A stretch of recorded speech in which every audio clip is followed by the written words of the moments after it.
Bilaşulның тойынан арнау.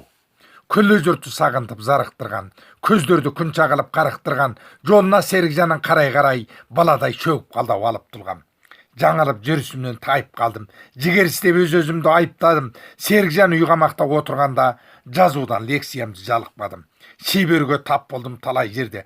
Куағай олысымен мынау елде анталап кеп шақалдар талағанда күш-қуат арыстандай Алла берді. Қазақ үшін құрбан қып өзін шалған, халқының оны бірден көз шалған, мақтанғап Серікжанды кәрімен жас, жігерін тасқа жанып жалындаған.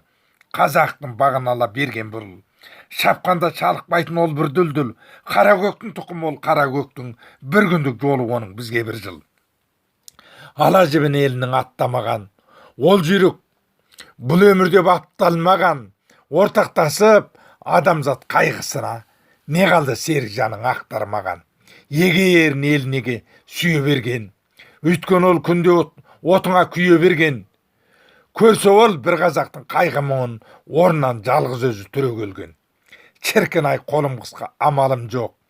Тойында Серікжанның ағамын тек бір ұшақ оған сыйлап мінгізерем, қайтейін елші ашқан базарым жоқ. Тойың тойға ұласын қалқам бүгін, билеп қал түтел өтіп кілем түгін, орындалып арманға қолың жетті, араңда жүр қарашы сенің бегің. Ақиқаттың алауын қолын алған, ғаламшар оны бірден мойындаған, үлгі өтіп Серікжанды бұл мен қызың, шығады әлі талай жолын қуған. Түсім бе өңім бе деп қарап тұрмын, кеше ғана орнымнан жылап тұрдым, міне бүгін Серікжан қасымда тұр, сезбеппін зауқазының гүл ашқан.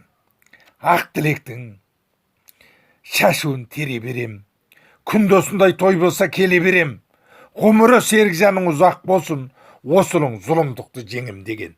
Авторы Құнанбай Байженұлы. Менің WhatsApp телефоным 8747 287 4006.